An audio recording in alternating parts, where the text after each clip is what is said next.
Ouais, c'est bon. Le micro fonctionne, merci beaucoup. Bonjour à tous. Juste petit détail technique, en fait, on a une caméra ici, et donc du coup, on est obligé d'être placé ici. Donc, pas être désobligeant à votre égard. Si jamais vous voulez vous déplacer, n'hésitez pas. Voilà, comme vous voulez. Bon, bonjour. Non, c'est ça. Bonjour à tous. Merci infiniment au public d'être là. Merci également aux quatre intervenants d'être ici. Donc, le débat que nous allons, enfin, qui nous rassemble maintenant, c'est donc travailler autrement, travailler dignement. Je vais d'abord, vous connaissez, hein, ça doit être le 14e débat que vous faites de la journée, donc vous avez compris le principe du Festival des idées, c'est le débat inversé. Donc ce n'est pas les intervenants qui sont là pour vous raconter ce qu'ils veulent vous raconter, c'est vous, la salle, qui avez la parole, et les intervenants qui vous répondent, bien sûr, avec leurs expertises et leurs histoires respectives. Et puis on va laisser comme ça les derniers intervenants arriver. Donc je vais rapidement vous présenter les quatre intervenants. Ensuite, donner quelques mots pour introduire ce débat, puis ensuite vous donner la parole. Donc, je vous présente de droite à gauche, ça tombe bien, on commence par les dames. Nina Buffy, ici, qui est entrepreneur, coach, consultante en organisation, qui a récemment fondé le collectif Open Opal, qui, elle aura l'occasion évidemment de vous l'expliquer, mais qui a pour vocation de réinventer les organisations sur trois piliers, donc trois piliers assez largement inspirés du livre de Frédéric Laloux, Reinventing Organizations, qui sont, et elle vous l'expliquera bien mieux que moi, la raison d'être, l'autogouvernance et la wholeness, parce que je crois qu'elle n'aime pas qu'on le traduise. Elle ne sait pas le traduire, elle vous expliquera ce que ça signifie. En tout cas, merci Nina d'être ici et de représenter le collectif Open Opal. Dominique Méda, qui est haut fonctionnaire, sociologue, philosophe, professeur de sociologie à l'Université Paris-Dauphine, et qui a écrit de très nombreux ouvrages sur le travail et les politiques sociales de manière générale, et plus récemment qui a co-écrit aux éditions du Seuil un ouvrage qui s'appelle Manifeste travail, démocratiser, démarchandiser, dépolluer, qui évidemment milite pour tout un tas de choses, mais en particulier deux éléments, la démocratisation des organisations et des entreprises de manière générale, et la mise en œuvre d'une garantie d'emploi. Parfait. Ludovic Vouet, à ma gauche, qui nous vient de Bruxelles. Merci d'arriver jusqu'à la Charité-sur-Loire. Donc Ludovic Vouet a été pendant assez longtemps représentant national d'une organisation de jeunesse en Belgique. Et il est depuis plus de 2 ans secrétaire confédéral de la Confédération européenne des syndicats et spécialiste de très nombreux sujets, mais y compris le travail atypique et l'économie des plateformes. Et ensuite, Pierre Laroutureau, à ma gauche, ancien consultant chez Arthur Andersen. Ça m'amuse de l'indiquer parce que c'est pas comme ça qu'on le connaît. On le connaît plus comme une figure majeure de la réduction du temps de travail, comme évidemment fondateur de Nouvelle Donne, comme eurodéputé et plus récemment comme candidat à la présidentielle dans le cadre de la primaire populaire. Pardon, alors j'avais noté mes petites notes sur un cahier, mais le cahier est parti, donc je vais le faire à l'arrache, c'est pas grave. Donc, travailler autrement, travailler dignement, je me suis demandé ce que ça pouvait vouloir dire au sortir du Covid. Parce qu'on se dit toujours que les grandes crises amènent des grands principes et des nouvelles idées, des envies de réinvention.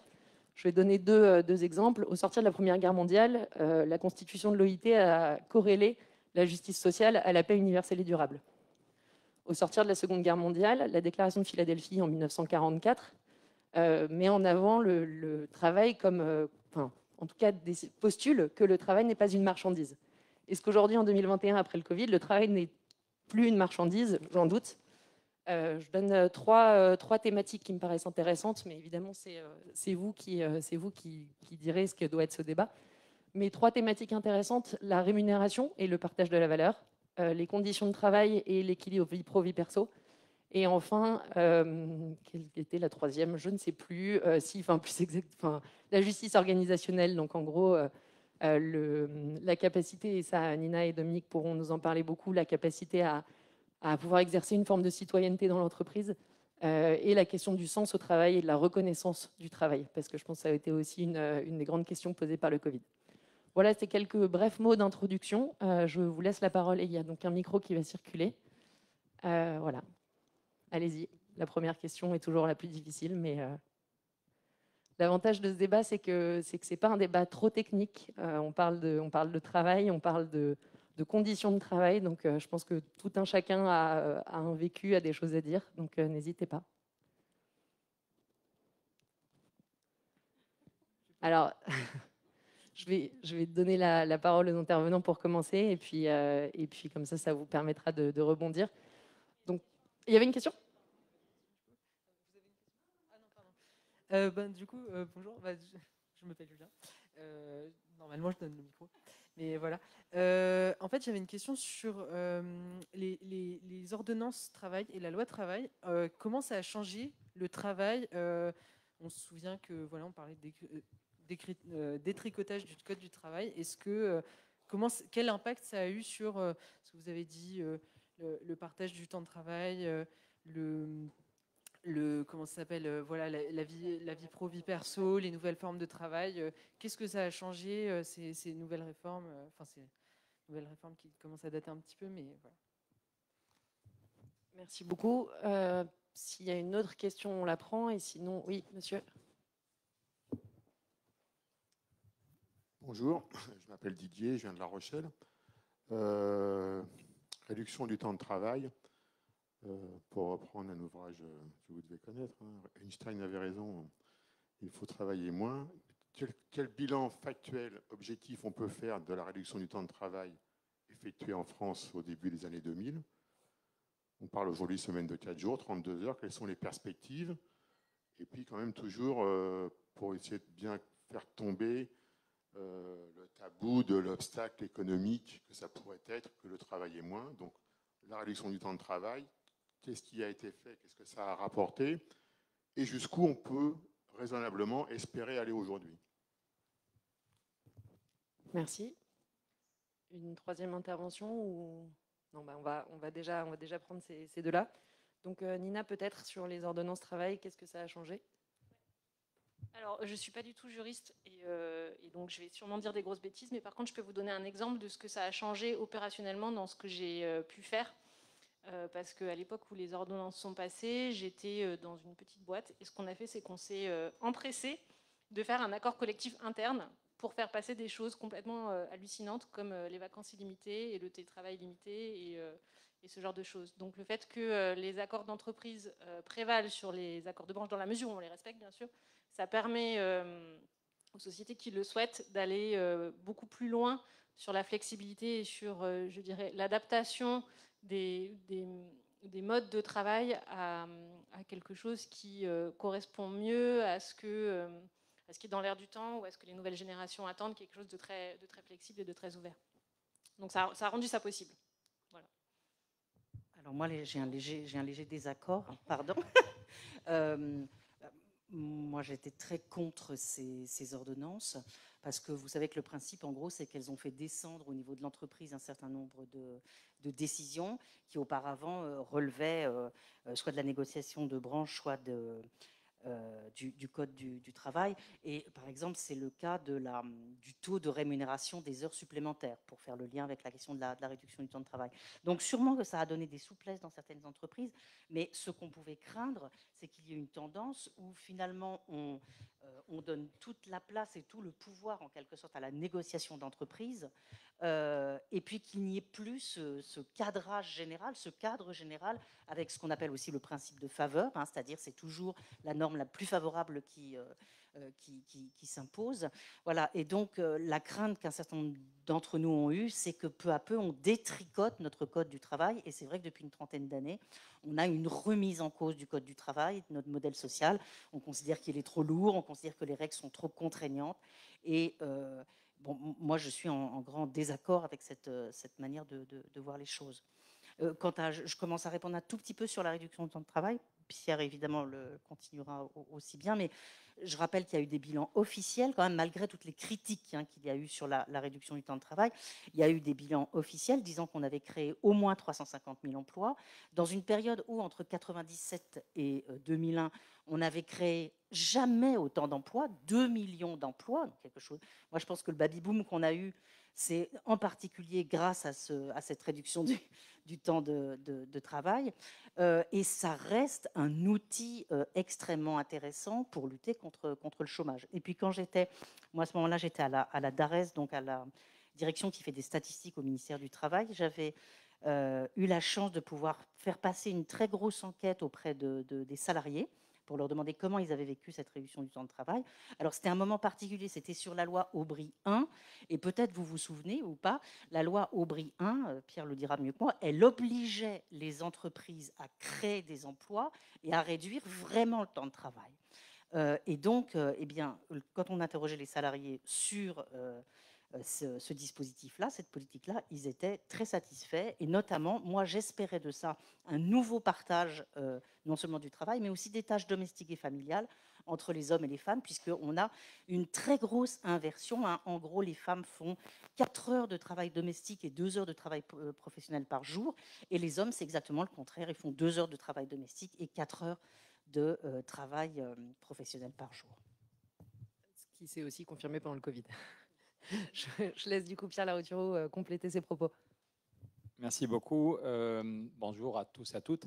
C'est une question vraiment cruciale, je pense, cette question du travail. Et or, elle est devenue c'est pas du tout à la une de l'actualité. Je pense qu'il est fondamental de la remettre dans le débat. Dans 10 mois, il y a des présidentielles et des législatives. C'est absolument crucial. C'est crucial parce que la question du travail reste un élément d'identité fondamental. Quand tu nous présentes, tu dis c'est Dominique Méda qui est professeur de sociologie, c'est Pierre qui est voilà. Donc même si on dit qu'il n'y a pas que le travail dans la vie, la question du travail est fondamentale comme un des éléments qui nous constitue.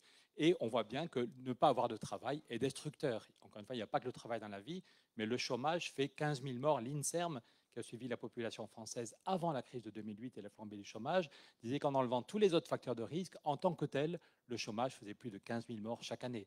Donc le fait d'être privé de boulot, c'est dramatique. J'ai une copine qui est à Mulhouse qui vit avec le RSA.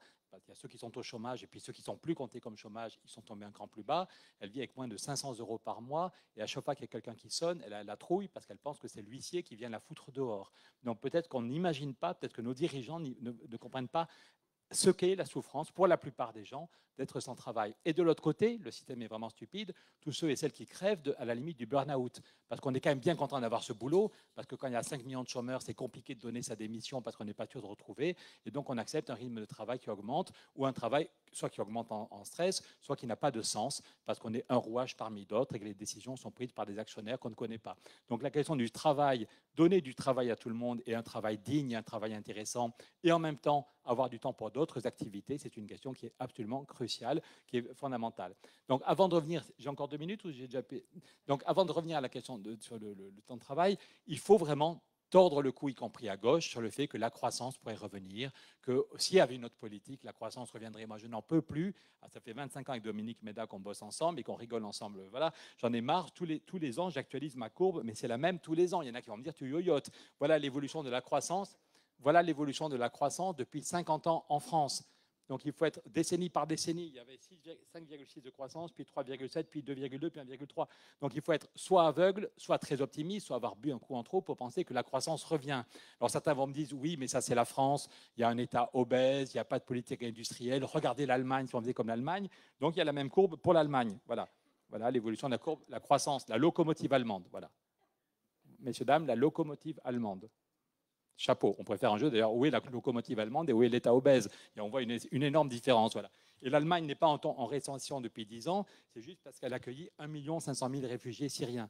Ça va énerver les gens du Front National, mais l'Allemagne était à 0,4 de croissance, 0,4, 0,4, 0,4, et c'est juste parce qu'ils ont accueilli, ils et elles ont accepté d'accueillir 1,5 million de réfugiés syriens, que la croissance est revenue. Mais il y a 2 ans, je suis rapporteur du budget au Parlement européen, donc avant le virus, j'allais 2 fois par mois voir les dirigeants allemands, et la dernière conférence de presse du patron de la Bundesbank, avant Noël, il y a 18 mois, avant l'arrivée du virus, quand tout allait bien, Jens Weidmann dit « l'Allemagne est en train de retomber en récession ». Donc miser sur la croissance, je trouve que c'est totalement irresponsable et qu'il faut qu'on le dise clairement. Ce n'est pas parce qu'on est de gauche, ce n'est pas parce qu'on aspire à notre modèle, c'est juste la réalité. Dernier point, et j'ai rajouté ce graphique parce que tu parlais de Philadelphie, non, mais c'est crucial.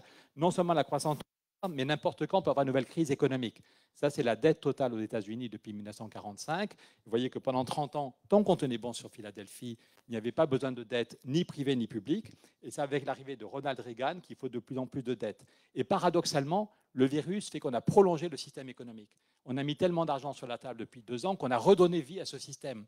Mais il y a 2 ans, il y avait une enquête faite par Bloomberg, ce n'est pas Alternative Echo. Bloomberg, auprès de 300 économistes, la plupart pensaient que les États-Unis, en 2020, auraient une récession beaucoup plus grave que 2008 et que tout le monde pensait que Trump allait tout faire pour prolonger le système jusqu'après les présidentielles. Mais la plupart des économistes pensaient que quand il faut autant de dettes pour nourrir la croissance, ça peut péter n'importe quand. Et pourquoi Philadelphie est important, c'était ton introduction, c'est parce que vous voyez que pendant 30 ans, jusqu'à l'arrivée de Ronald Reagan, il n'y a eu aucune crise économique, aucune crise financière, et le stock de dette était parfaitement constant.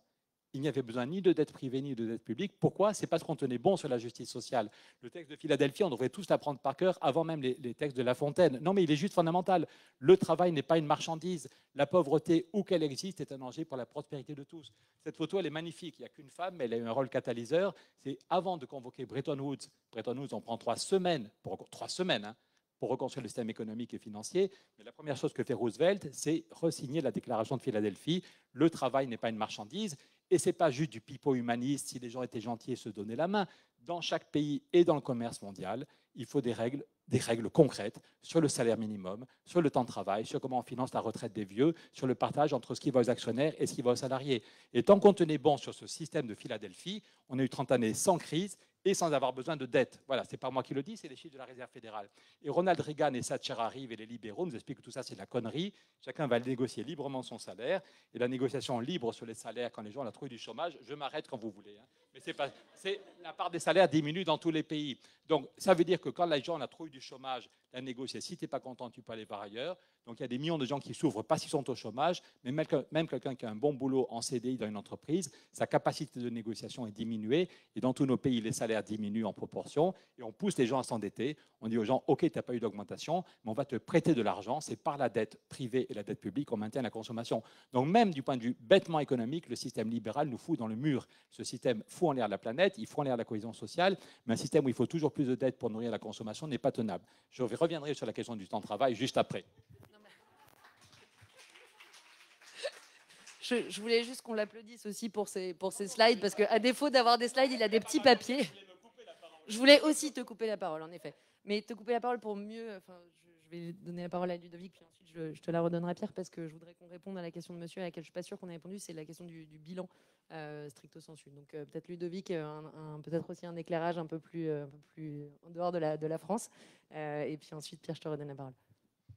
Oui, mais donc moi venant de Belgique, c'est évidemment compliqué de faire un bilan des 35 heures en France, mais j'avais fait un calcul pour la Belgique de si on avait alloué l'augmentation de la croissance à la réduction du temps de travail, sans augmenter les salaires. Donc on peut encore décider est-ce qu'on augmente les salaires, est-ce qu'on augmente les congés payés, etc. Mais si on l'allouait que à la réduction du temps de travail, on aurait pu descendre du régime actuel où on est à 38 depuis 1980 à 38 heures, on pourrait être à 25 heures semaine aujourd'hui. Si on avait alloué que à la réduction du temps de travail, cette augmentation de la croissance, donc si elle n'avait pas été dans l'actionnariat, si elle n'avait pas été dans l'augmentation du capital. Donc je pense que la réduction du temps de travail, c'est important de la repolitiser, pas seulement se dire on va faire une réduction de temps de travail qui est aux frais des services publics et que c'est l'État qui va financer la réduction du temps de travail. Je pense que, comme Pierre l'a dit, c'est important de voir la question de la répartition capital-travail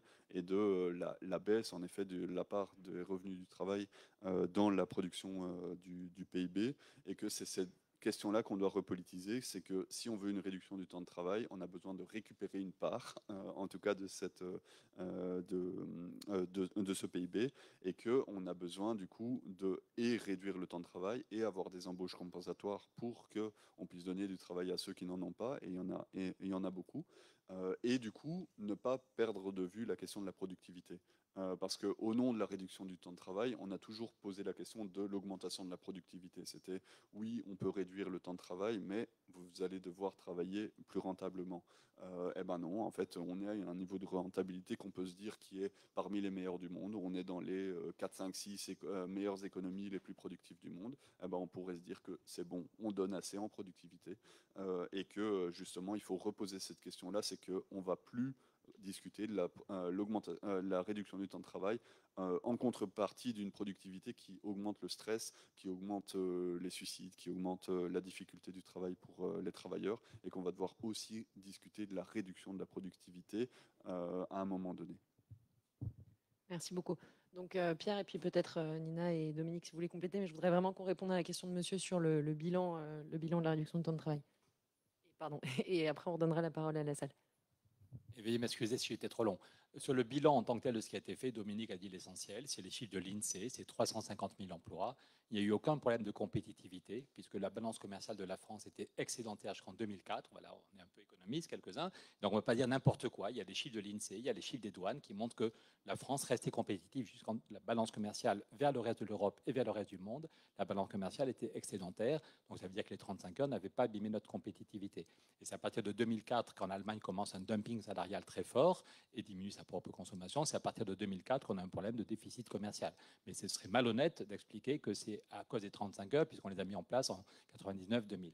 Après, et Dominique l'a dit, c'est 350 000 emplois. Donc, c'est quand même pas négatif. Le CICE nous a coûté beaucoup plus cher et a créé moins de... Voilà, c'est juste la Cour des comptes. Hein. Je ne suis pas toujours d'accord avec Moscovici, c'est le moins qu'on puisse dire. Mais quand la Cour des comptes dit, voilà, les effets sur l'emploi, c'est entre 0 et... alors qu'on a mis 30 milliards de CICE.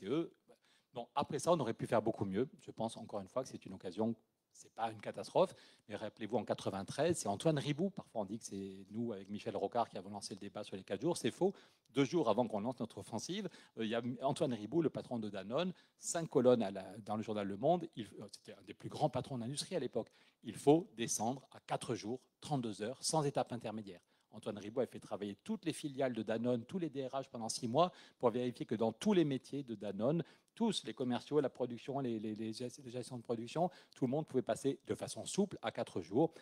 Et sa fille lui dit, allez, vas-y papa, et un peu de courage. Et il fait cette déclaration dans Le Monde, il faut passer à 4 jours, 32 heures, sans étape intermédiaire. Ça, c'est en 93. Puis le rapport Boissonnat en 95, c'est pas des gauchistes. Je suis venu avec toute ma collection. Non, j'en ai encore pour ce soir. Le rapport, non, mais c'est juste pour dire que c'est devenu un sujet tabou, mais c'est monstrueux.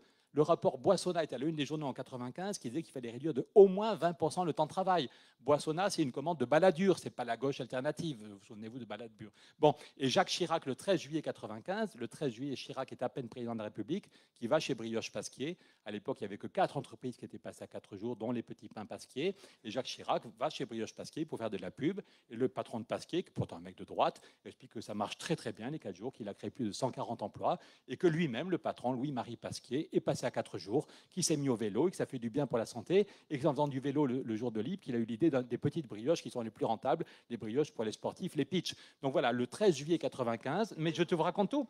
Ça veut dire qu'y compris les cadres et les patrons et les commerciaux de Pasquier l'ont mis en place, que le prix de la brioche n'a pas augmenté d'1 centime et que Jacques Chirac, président de la République, qui avait commencé sa campagne en expliquant qu'il fallait travailler plus, on avait fait un peu de lobbying en pensant que s'il gagnait, c'était bien de le faire bouger. Jacques Chirac va faire un zoom. Voilà, donc c'est une régression dramatique aujourd'hui de se dire qu'on n'est plus capable de parler de la question du temps de travail. Donc il faut relancer le débat. Et bonne nouvelle, il y a 400, le débat revient en Espagne. Pedro Sanchez a mis quelques dizaines de millions pour faire des expérimentations sur les 4 jours. Le débat revient en Belgique. L'autre jour, j'avais un moment à la télé avec un des syndicats belges pour lancer le débat sur les 4 jours. Et je pense qu'il faut qu'on le relance en disant c'est possible sans baisser les salaires. Je ne vais pas sortir mon graphique, ça c'est Maminova. L'accord salarial, à la fin, vous trouverez sur le site Les Jours Heureux 2022, je vais rendre la parole, veuillez m'excuser, Les Jours Heureux 2022.fr, vous avez des exemples d'entreprises qui sont passées à 4 jours et vous avez comment on le finance. Si l'entreprise passe à 4 jours et qu'elle crée des emplois, elle arrête de payer les cotisations chômage. On a expliqué aussi dans le bouquin qu'on a fait avec Dominique Neda, et on a la démonstration, donc c'est 400 entreprises, Maminova, Fleury-Michon, mais aussi dans mon coin des Pyrénées, si vous achetez une chocolatine à Pau, les gens qui font le contrôle bactériologique de la chocolatine ou de la tarte aux fraises, c'est un laboratoire qui s'appelle Abiocé, et tous les salariés d'Abiocé sont passés à 4 jours. L'entreprise, si elle crée des emplois, elle arrête de payer les cotisations chômage, donc il n'y a pas de baisse de salaire, et il n'y a pas d'augmentation de la masse salariale, les clients ne voient pas la différence. Et à partir des 400 entreprises passées à 4 jours, j'avais un copain qui était au cabinet de Martine Aubry, je ne donnerai pas son nom, mais j'avais une fuite. Une étude du ministère disait à partir de ces 400 pionniers, on sait qu'on pourrait créer 1 600 000 emplois, 1 600 000 emplois si tout le monde passait à 4 jours. Donc si on a en même temps une vraie politique sur le climat, un vrai pacte climat, on pourrait créer 900 000 emplois. Si on prend au sérieux la question du climat avec des vrais financements, rien qu'en France, on peut créer 900 000 emplois. Et avec la semaine de 4 jours, 1 600 000 emplois. Au total, ça fait plus de 2 millions d'emplois. Et c'est une qualité de vie nouvelle, du temps pour vivre. Les gens qui avaient fait le bilan dans la première loi disaient comment, s'il y a des créations d'emplois, si ça n'est pas une augmentation du stress, s'il y a des créations d'emplois, c'est vraiment des emplois en CDI en plus et une qualité de vie pour tout le monde. Merci Pierre. Je voudrais qu'on donne la parole à la salle.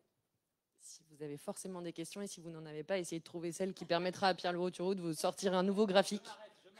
Non, j'adore. Monsieur.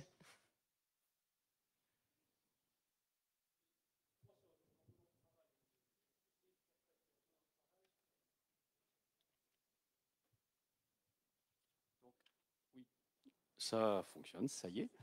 Donc, trois choses. Ordonnance travail, ça a donné des choses, ça a centralisé en fait le travail des élus. Ça, c'est quand même une donnée importante qui change l'entreprise.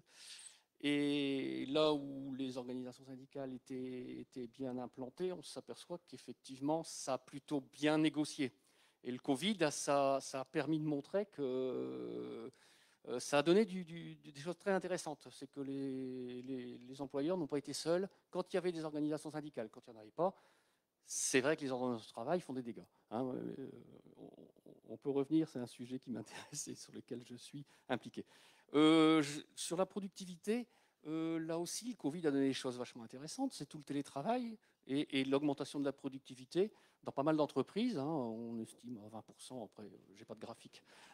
Mais c'est quand même un mouvement nouveau.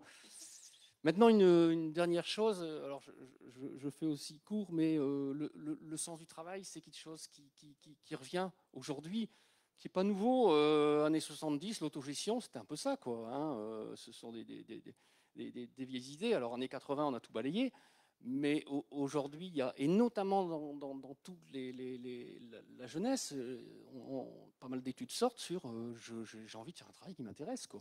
J'aime mieux ne pas travailler si je n'ai pas un travail qui m'intéresse. Voilà. Donc, je voudrais que, sur ce dernier sujet, qu'on aborde un peu ça. Merci, monsieur. Peut-être Nina et Ludovic pour rebondir sur ce point, sur le sens du travail. Nina ?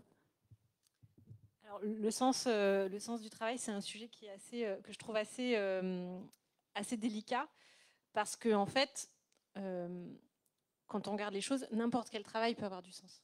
N'importe lequel. On a besoin à partir du moment où on arrive à vendre un service ou un produit, c'est qu'il y a quelqu'un pour l'acheter. Donc, même quelque chose, c'est une question de morale et de valeur. Et ce qui fait qu'on perd le sens, c'est la technicisation du travail et le fait qu'on devient de plus en plus, je pense, moi, mon point de vue, c'est par des politiques managériales très oppressives, très liberticides, qu'on devient vraiment un maillon technique qui fait qu'on perd le lien avec la chose plus complète à laquelle on contribue. On trouve des infirmières qui perdent le sens de leur travail. Pourtant, c'est quand même un métier, a priori, un métier à vocation. Et donc je trouve que c'est quelque chose d'assez délicat parce qu'on ne va pas pouvoir s'en sortir si on plaque tous notre job et qu'on va tous élever des chefs dans le Larzac. Donc il faut trouver un moyen, et c'est ce que j'essaye vraiment de faire, de faire en sorte que dans le tissu économico-social qu'on a et dans l'appareil de production qu'on a, comment est-ce qu'on peut faire en sorte que les étoiles dans les yeux reviennent, y compris pour emballer des brioches ou je ne sais pas moi, monter des pneus. Et donc ça, on peut y parvenir par justement la démocratisation de la manière dont on travaille, par laisser les salariés eux-mêmes choisir de la manière dont ils veulent travailler, par les laisser eux-mêmes retrouver le sens et redéfinir ce qu'ils veulent faire, comment ils le font, comment est-ce qu'ils veulent contribuer. Et donc ça, c'est les courants des entreprises libérées, et donc de ce que je représente, qui est l'organisation Opal, qui est une version un peu plus radicale de ça, où vraiment tout est fait pour aplatir complètement toutes les luttes de pouvoir, toutes les dynamiques de pouvoir au sein des organisations de travail, pour faire en sorte que chacun y trouve le sens qu'il souhaite à donner. Et pour certains, le sens, c'est juste j'ai besoin de faire mes heures pour remplir mon compte en banque, pour nourrir mes enfants. Et il n'y a pas de mal à ça, en fait. Mais donc, c'est laisser la place à chacun de construire ensemble, avec son unicité, quelque chose qui, globalement, soit cohérent et cohésif. Voilà. Merci beaucoup, Nina. Je donne la parole à Dominique Méda, parce que sur ce sujet, la démocratisation du travail. Et puis juste avant, je voulais revenir aussi sur la question du sens du travail, et pour dire des choses un peu basiques, c'est-à-dire pour revenir sur ce que tu as dit. À partir du moment où on a des horaires atypiques, des salaires extrêmement bas et des conditions d'emploi terribles, comme celles qu'on a pu découvrir à l'occasion de la crise, en fait. Hein.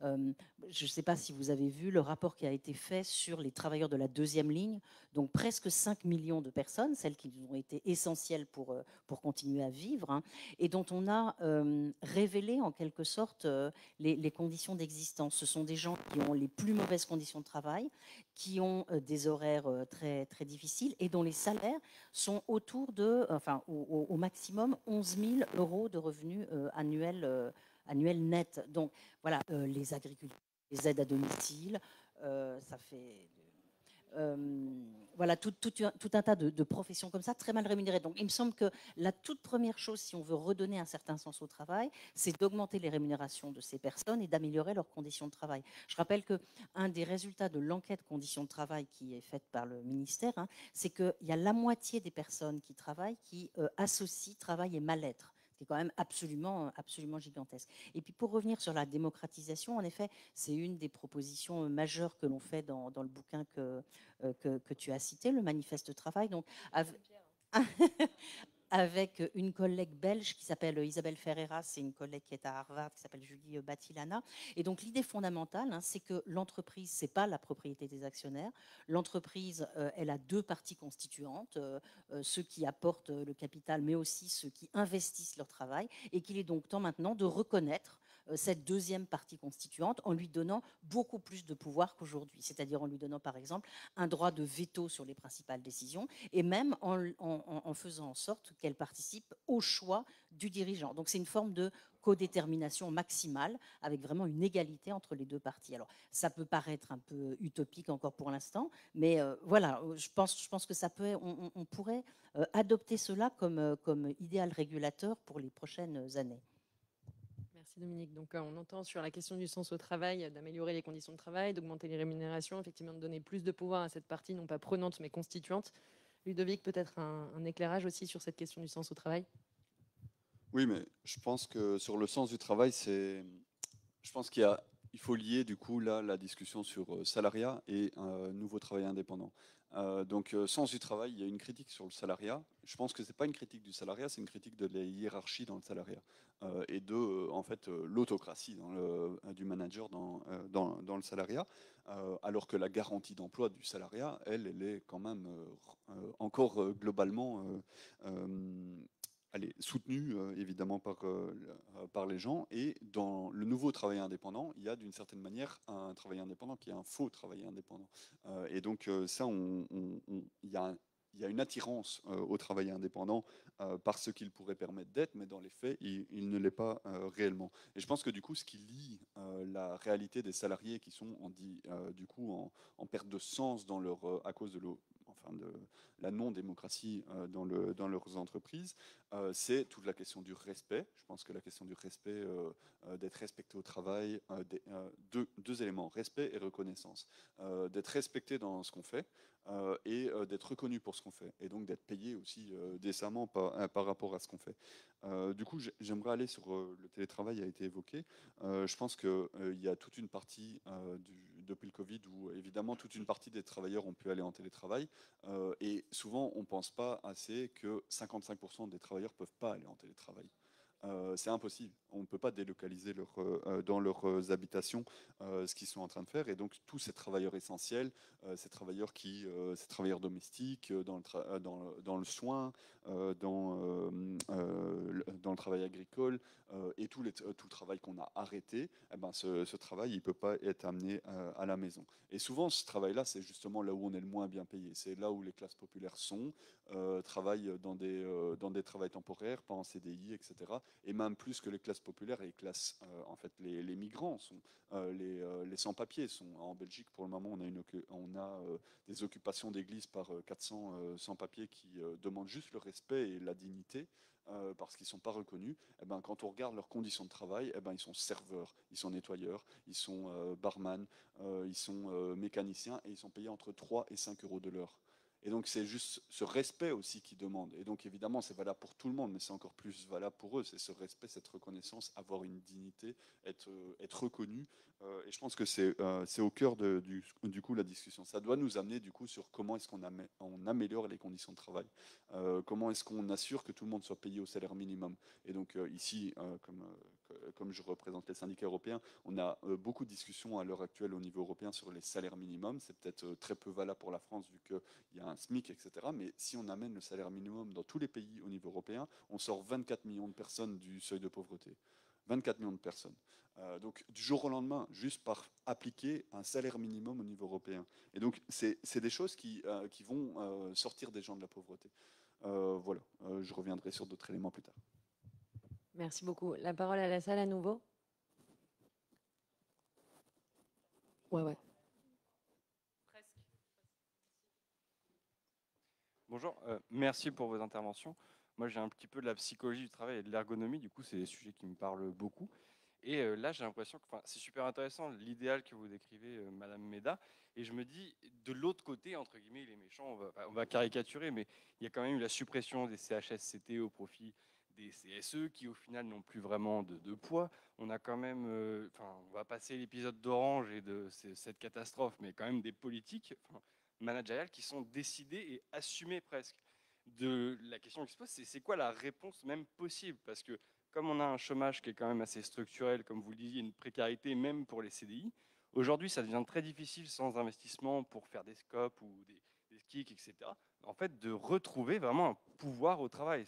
Les syndicats ont quand même vu leur pouvoir s'affaisser, leur légitimité aussi. On rappelle quand même que le syndicat majoritaire, c'est la CFDT. Voilà, ça en dit un peu long sur le constat aujourd'hui par rapport à l'évolution du travail. Donc ma question, c'est comment vous voyez des pistes, on va dire, concrètes qui ne demandent pas un changement de constitution ou des dirigeants actuels? Merci beaucoup. Il y avait une question au premier rang de monsieur.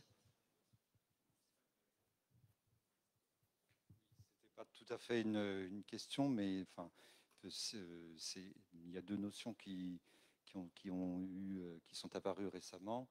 Ce qu'on appelle les bullshit jobs, et puis chez Bernard Stiegler, la pronétarisation, ce qu'il appelle la pronétarisation de certains travaux ou certains emplois, et donc qui peuvent laisser penser que certains travaux sont découplés du sens.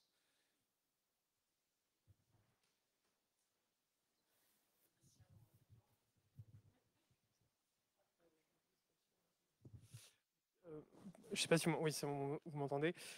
Juste pour dire que on a suivi avec beaucoup d'attention l'échange et on a pris beaucoup de notes, notamment, j'ai pris beaucoup de notes notamment avec des concepts très forts. Donc c'est bien parce que je ne suis pas très familier de ces questions-là et c'est vraiment pédagogique et très constructif. J'avais deux questions. La première, c'est relativement à ces concepts que vous développez, que vous défendez et qui sont très largement aujourd'hui partagés sur la question des 32 heures, des 4 jours, etc. Il y a des discussions qui sont quand même de plus en plus ouvertes. Comment est-ce qu'on fait pour que les élus de gauche le portent de manière plus claire dans l'espace public? Parce qu'on a l'impression que la gauche a perdu un nombre de concepts et d'idées. Et là, on a des idées forces qui peuvent faire des programmes et on ne les retrouve pas dans le débat public. Et la deuxième question, elle est d'ordre plutôt sur le fond. Il y a une proposition de loi sur la santé au travail qui a été étudiée par l'Assemblée nationale il y a quelques jours, qui est encore en étude, je crois, par le Sénat. On est passé à côté de beaucoup de choses. Il y a une opposition très forte des représentants des employeurs, des entreprises, et il n'y a pas eu un suivi énorme au niveau de l'accord interprofessionnel annuel l'an dernier. La question, c'est comment est-ce qu'on fait pour rebâtir une politique de la santé au travail, parce que ça, c'est véritablement l'enjeu aujourd'hui, et vous l'avez dit en rendant compte avec des chiffres très précis sur la deuxième ligne, mais sur la première aussi.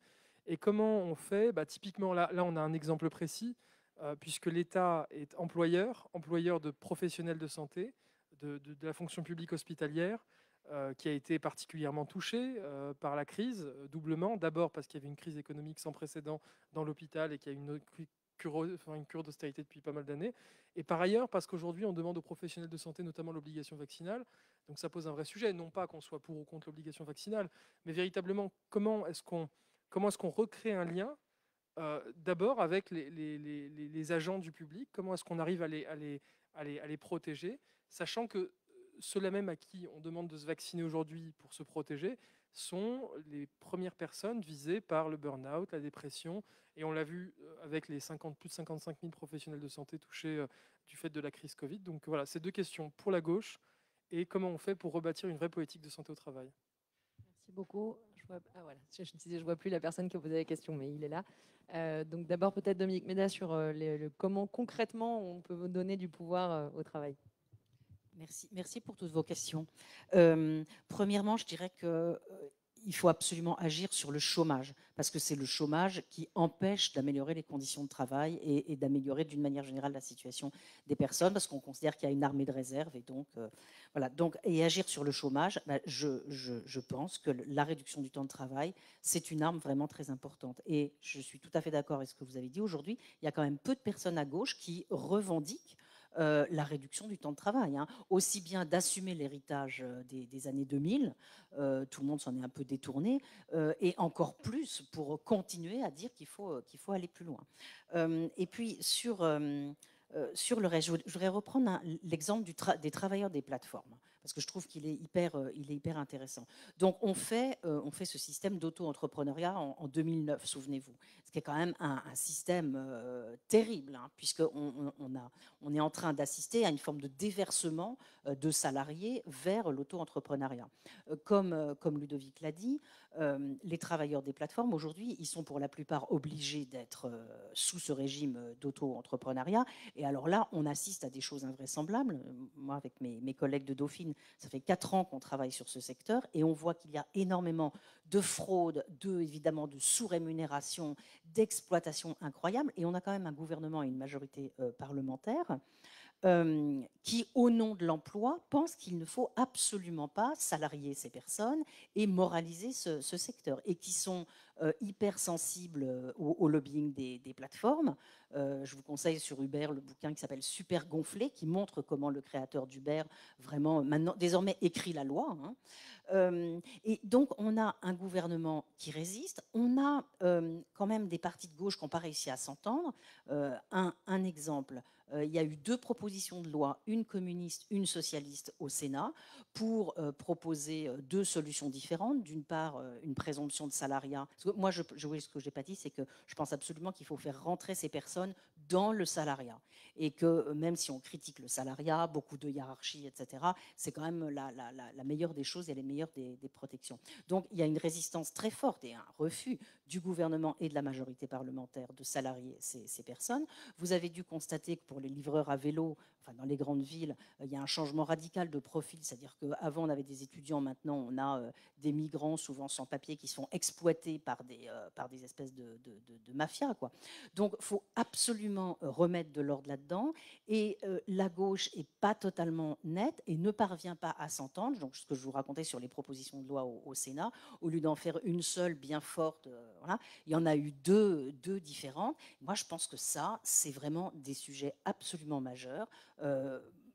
Voilà, faire prévaloir le salariat pour ces personnes et d'une manière générale, protéger les gens dans le code du travail au maximum.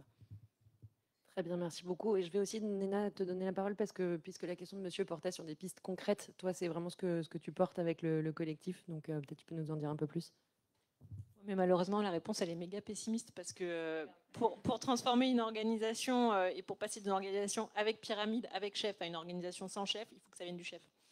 Et on ne peut pas faire autrement. Donc moi, tout ce que je m'œuvre à faire, c'est militer à fond pour montrer à quel point, avec la logique, parler leur langage et leur dire non mais regardez, ça marche mieux, les salariés sont plus contents, c'est plus productif, etc. Ça marche mieux quand il n'y a pas de chef, vraiment. Et puis vous allez pouvoir vous reposer, vous allez pouvoir aller faire du vélo et avoir des super idées, et puis vous concentrer sur la partie de votre métier qui vous plaît et pas faire le reste. Mais tant qu'en haut, il n'y a pas eu de déclic, nous, on ne peut pas percoler pour la suite. Pessimiste, en effet. Si je reprends la question de monsieur sur le fait de faire porter toutes les idées que vous êtes en train les uns et les autres de développer dans le débat public et notamment par la gauche, Pierre. Merci beaucoup. Je restais une seconde sur la question de la démocratie. Quand Ludovic parlait, voilà, je pense que c'est un enjeu fondamental et je me dis que si la gauche arrive à se rassembler, je pense qu'on peut gagner. On va tout faire avec d'autres pour qu'on gagne l'année prochaine. Et il y a une occasion là de mettre plus de pouvoir pour les salariés dans l'entreprise. La plupart des entreprises, PME ou grandes, ont une dette parce que pendant un an, elles ont une dette. Est-ce que la dette va faire qu'il y aura une pression encore plus forte? parce que les banques vont demander de rembourser cette dette, donc il faudra encore presser les salariés, encore presser les sous-traitants, presser. Ou est-ce qu'on se dit que cette somme est reprise de façon techniquement par l'État et qu'on donne le pouvoir aux salariés en tant que collectif de salariés, comme ça se fait en Allemagne ou ailleurs. Ça ne règle pas tous les problèmes, mais on pourrait se dire, voilà, vous avez été bien heureux que la collectivité soit là. Ce n'est pas les actionnaires qui ont sauvé vos entreprises quand il y avait le virus. Eh bien, vous n'aurez pas à rembourser ces X millions, ces X centaines de millions, mais par contre, vous donnez le pouvoir. Cet argent sera mis au frigo. Techniquement, il n'y a aucun problème pour le faire. Mais vous donnez le pouvoir. X% des sièges au conseil d'administration sont aux salariés, non pas comme petits actionnaires version baladurienne et sarkozyste, mais parce qu'ils sont salariés. Ce n'est pas des actionnaires qui n'ont jamais foutu les pieds dans l'entreprise qui doivent décider des stratégies et de l'organisation et des ressources humaines. Premier point. Deuxième point, la semaine de 4 jours peut enrichir le travail. Ce n'est pas systématique, mais dans une entreprise qui fait des yaourts, dont j'ai déjà prononcé le nom 3 fois, je ne suis pas actionnaire de Maminova, et le plus intéressant était enrichir le travail. Le directeur de l'usine passe à 4 jours. Donc, il y a des choses qu'il ne fait pas, qu'il donne à son numéro 2. Mais le numéro 2, lui aussi, passe à 4 jours. Donc, on crée un emploi ici. Jusqu'à l'ouvrier, il y a un jour par semaine où le contremaître n'est pas là. Et s'il y a Carrefour ou les centres Leclerc qui veulent une tonne de yaourt à la cerise, on ne peut pas dire « rappelez-le demain » parce que le contremaître est en RTT. Donc, on a enrichi le travail des salariés. Il y a eu un co-investissement en formation. Et c'est une des raisons pour lesquelles l'absentéisme a reculé. Le bilan qui est fait par le médecin du travail au bout de 2 ans montre que l'absentéisme a vraiment, vraiment reculé. C'est parce que les gens ont du temps pour vivre, mais aussi que le travail est plus intéressant. Donc les 4 jours peuvent être une occasion, avec un plan de co-investissement formation, de mettre en place des politiques d'intéressement et d'avoir un travail plus intéressant. Mais après ça, il restera des boulots chiants, il faut dire la vérité. Chez Brioche Pasquier, c'est étonnant, il n'y a aucune machine qui est capable de repérer de quel côté tombe la brioche quand elle sort du four. Donc il y a des hommes et des femmes qui passent 8 heures par jour juste à retourner la brioche. Honnêtement, ce n'est pas passionnant, ils ont le droit de faire 1 minute de pause toutes les 2 heures. On aura du mal à rendre passionnant le boulot alors qu'ils ont le même cerveau que nous. Donc le fait de passer à 4 jours va leur donner du temps libre pour s'engager dans la vie associative locale, pour faire une formation, pour évoluer. Je me souviens d'un salarié de PME qui, de façon émouvante, disait « ça fait 20 ans que je suis dans une PME, je n'ai jamais eu 1 heure de formation ». Le patron dit « on verra l'année prochaine, mais là, soit l'entreprise va mal, il faut cracher plus, soit l'entreprise va… » Voilà. Et donc, il disait « c'est pas le soir quand je suis crevé, c'est pas le week-end quand il y a les enfants que je peux me former. C'est aussi du temps pour s'engager dans la vie associative, dans la vie, être adjoint à quelqu'un qui aura un boulot chiant. » Moi, je me souviens à la SNECMA, quelqu'un qui était pris pour un débile par ses contremaîtres, c'était l'ouvrier qui faisait toujours le même truc, qui travaillait le métal de façon répétitive. On a découvert qu'il était adjoint à la mairie dans sa commune et qu'il animait un journal tous les mois qui était absolument passionnant. Donc le fait, c'est mieux d'enrichir le travail, c'est mieux de donner plus de démocratie dans l'entreprise. Et ce qu'a dit aussi Dominique, c'est le rapport de force. Si on crée entre 2,5 millions et 3 millions d'emplois, je le redis, on peut créer, il n'y a pas de fatalité, mais on peut créer en quelques années 2,5 millions ou 3 millions d'emplois. Ceux qui ne se sentiront pas écoutés dans l'entreprise, ceux qui auront un boulot chiant, ceux qui ne seront pas bien payés, auront une autre capacité de négociation en disant, écoute, ça fait 15 ans que tu ne m'as pas augmenté, ou bien tu m'augmentes, ou je vais voir ailleurs. Donc encore une fois, quand il y a 5 millions de chômeurs, toute la négo est tirée vers en bas, mais si on divise au moins par 2 le chômage, la négo, voilà. Donc, mais la question des 4 jours peut être l'occasion d'améliorer le contenu du travail et d'avoir du temps pour vivre à côté, y compris avoir un truc qui donne du goût à la vie. Et on ne dira pas juste « je suis ouvrier à la SNECMA ». Ok, je suis ouvrier à la SNECMA, mais c'est moi qui m'occupe du club de foot du quartier qui forme les jeunes à faire du football au lieu de s'engueuler ou de se faire chier au pied des immeubles. Dernier point, mes graphiques.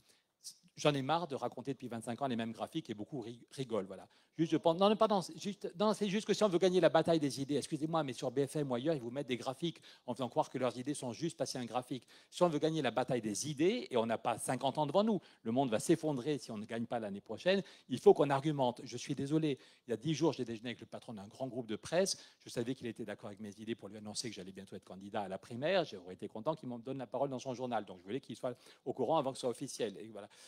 Et donc je savais que sur le climat, il était d'accord. Mais sur la question du temps de travail, je n'avais jamais parlé avec lui. Donc je marchais sur des œufs. Mais j'arrive et je commence à lui montrer la courbe de la croissance en France, puis la courbe de la croissance en Allemagne. Il me dit, putain, ça c'est pas putain, lui il n'est pas berné, mais c'est vraiment intéressant. Puis je lui montre les gains de productivité, la courbe de, voilà.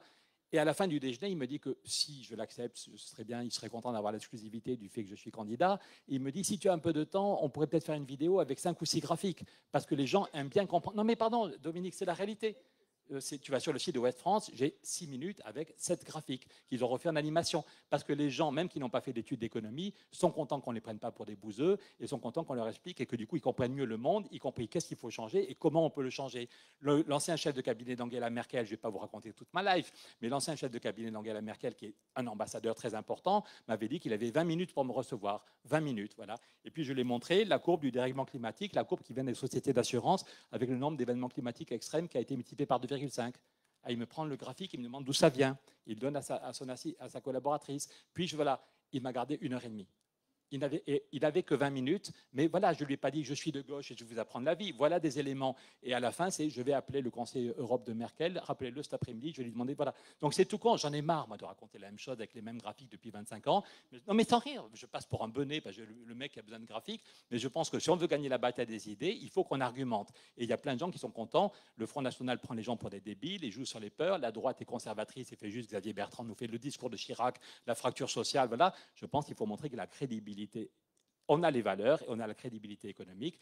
Vous retrouvez tous ces graphiques sur les jours heureux 2022 ou sur le site de Nouvelle Donne. Les jours heureux 2022. Non mais pardon, voilà, on ne va pas sauver le monde à 4 ou 5. Il faut qu'on soit le plus nombreux possible à s'engager. Il faut qu'on oblige à avoir une primaire populaire. Pardon, franchement, on est entre adultes, on peut se parler franchement. Il faut qu'on oblige tous ceux qui ne veulent pas à rentrer dans une primaire populaire. Et il faut qu'on fasse campagne. Léon Blum, il ne voulait pas des congés payés. Léon Blum, il pensait que c'était une connerie, les congés payés. Et c'est le peuple qui lui a imposé. Voilà, donc il faut qu'on gagne, mais il faut aussi qu'il y ait des idées qui sont tabous, il faut qu'on les impose dans le débat public, que la gauche gagne et qu'on impose ses idées, parce qu'effectivement, il y a plein de gens à gauche qui ne veulent plus parler du temps de travail. Or, c'est une question fondamentale. Merci beaucoup. Avant de vous redonner la parole, je voudrais juste qu'on aille un tout petit peu plus en détail sur la question des travailleurs des plateformes, parce que ça a été évoqué par Dominique, mais c'est vraiment un sujet, je pense, incontournable sur le débat qui nous réunit, travailler dignement, travailler autrement. Donc, Ludovic. Oui, mais donc là, c'est un sujet qui est vraiment très actuel aussi au niveau européen parce qu'on discute d'une potentielle directive à la fin de l'année au niveau européen. Et je pense que vous devez vous y intéresser parce qu'il y aura la présidence française de janvier à juin et ça veut dire que la France va mener ces négociations. Et donc, connaissant la position du gouvernement français, ça ne va pas forcément être exceptionnel sur le sujet. Actuel. C'est-à-dire il aura 3 mois pour mener les négociations et après il sera en campagne. Et donc on verra ce que ça donne. Mais donc je trouve que le débat des plateformes, c'est vraiment un débat crucial parce que c'est aussi là que les gens sont et sont en train de travailler. Ils sont dans des conditions qui sont exécrables, à être payés à la mission, à ne pas savoir qu'est-ce qu'ils vont avoir le soir même, à devoir travailler 60 heures semaine s'ils veulent faire un salaire minimum parce que après avoir reçu autant d'argent de la part d'Uber ou de Deliveroo, etc. Après, ils doivent encore payer leurs assurances, ils doivent payer leurs cotisations, etc. Et donc, on arrive avec des gens qui sont dans des situations qui ne devraient pas exister au XXIe siècle, à travailler 60 heures semaine pour avoir moins que le salaire minimum. Et donc là, on a vraiment aussi un sujet à aborder qui est gagner des droits pour ces travailleurs. Et donc, la présomption de salariat qui a été évoquée par Dominique, c'est quelque chose qu'on porte avec la Confédération européenne des syndicats et qui maintenant est dans le document de consultation de la Commission européenne. Donc c'est une option crédible, mais c'est une option sur laquelle on va devoir peser avec un rapport de force parce que les plateformes, elles vont lire ce document et elles vont peser de leur rapport de force pour ne pas avoir respecté aucune règle. Donc c'est déjà ce qu'elles font depuis des années. Donc il y a un élément qui est comment est-ce qu'on améliore les conditions de ces travailleurs, qu'ils aient un droit à un salaire minimum, qu'ils aient droit à travailler pas plus que 40 heures semaine, etc. Que aussi l'algorithme il soit utilisé, que l'algorithme soit utilisé aussi pour améliorer les conditions de travail, parce qu'on n'arrête pas de parler de la digitalisation. En effet, c'est un outil puissant. Aujourd'hui, la digitalisation, dans ces algorithmes, elle est utilisée pour baisser le coût du travail. Elle est utilisée pour mettre la pression sur les travailleurs. Alors qu'elle peut être libératrice. Et donc je pense que la question de l'algorithme et à quel point aussi dans l'entreprise, un algorithme pourrait être libérateur parce qu'il peut anticiper les risques de santé et sécurité, il pourrait organiser la production de manière non risquée pour les travailleurs. Je pense que ça peut être réellement libérateur. Et ça m'amène sur l'élément qui est, c'est le futur du travail aussi. Parce que pensez à n'importe quel boulot. N'importe quel boulot à 10 ans peut être algorithmé. Quel boulot ne peut pas être algorithmé? Même en fait, dans un service d'études d'un ministre peut être algorithmé. Je veux dire, il y a une mission, il y a un rapport à faire. Eh ben, un tel prend le rapport le matin et il le fait pendant 3 jours et il est payé 200 € pour. Donc n'importe quel boulot peut être algorithmé. Et donc ça, c'est important à savoir, c'est qu'au départ, c'est quoi le modèle des plateformes? Le modèle des plateformes, c'est au départ, ah oui, je suis un intermédiaire entre un indépendant et un client. L'indépendant m'apporte peut-être même lui-même ses clients. Et donc, n'importe quel avocat, n'importe quel médecin, n'importe quel aide soins à domicile, n'importe quel nettoyeur, nettoyeuse, n'importe quel barman peut demain être dans une plateforme. Donc, intermédiaire. Mais l'intermédiaire, après, on arrive à l'algorithme, en fait. Comment est-ce que l'algorithme se développe? Parce que la plateforme, elle fait des levées de fonds sur les marchés. Donc en fait, elle se moque d'être non profitable au début. Elle a des levées de fonds sur les marchés. Il y a des gens qui financent ces plateformes pour en fait qu'elles déstructurent le salariat. Et donc, ils peuvent être non rentables les 5 premières années, aucun problème.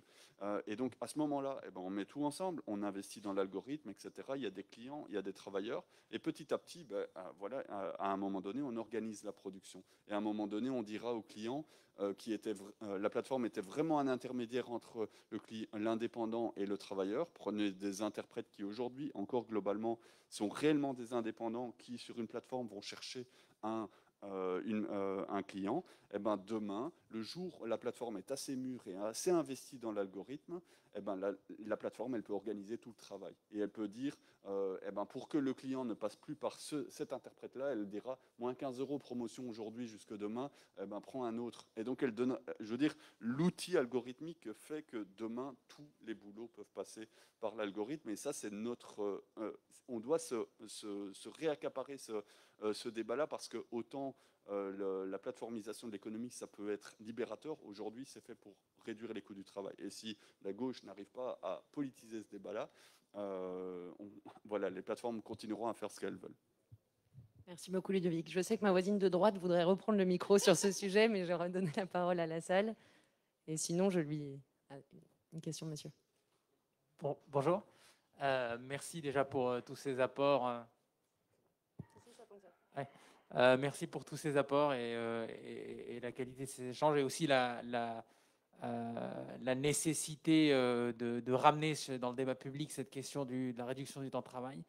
Moi, j'avais une question pour rebondir sur le point de Ludovic à l'instant sur les algorithmes. Je pense que le télétravail, on parlait des 55% d'emplois non télétravaillables. Moi, j'aimerais aussi parler des 45% qui le sont et la menace que fait porter le numérique sur ces emplois-là. Alors, il y a la question des plateformes et des algorithmes, mais aussi la question de la délocalisation de ces emplois-là. On sait qu'en France, on a perdu 2 millions d'emplois industriels depuis les années 70 et que chaque emploi industriel, c'est 3 emplois dans les services induits. Donc, quel avenir dans le contexte, dans une ère post-Covid, sur la délocalisation de ces emplois-là? Je pense que la question, après la précarisation des emplois industriels, est-ce qu'on n'est pas en train d'aller vers la précarisation de ces fonctions-là, tout dans les services donc, je pense que la question mérite d'être posée. Voilà. Merci beaucoup. Une autre question, peut-être? Madame, premièrement. Bonjour à tous. Merci pour la qualité des interventions. Moi, je voudrais mettre un débat sur la table qui est l'exemplarité, le rôle des syndicats. Enfin, on voit avec la loi travail, il y a de plus en plus besoin de syndicats. Moi, à titre personnel, j'en veux aux syndicats parce que je trouve qu'ils ne sont pas là où ils devraient être. Les plateformes, on en parle aujourd'hui. Depuis combien de temps le problème est là et les syndicats ne s'en chargent pas. Il y a tout un débat, enfin, il y a tout un mouvement sur la moralisation de la vie publique, sur l'exemplarité. Et je trouve qu'on ne pose pas ce débat sur la table. Et en fait, c'est vital parce qu'aujourd'hui, les syndicats, il y a de moins en moins de représentativité. Il y a beaucoup de patrons qui ne les considèrent pas comme ils devraient être. Et je pense qu'il y a besoin de lancer un débat dessus. Et je pense qu'on pourrait gagner. Et on en parle.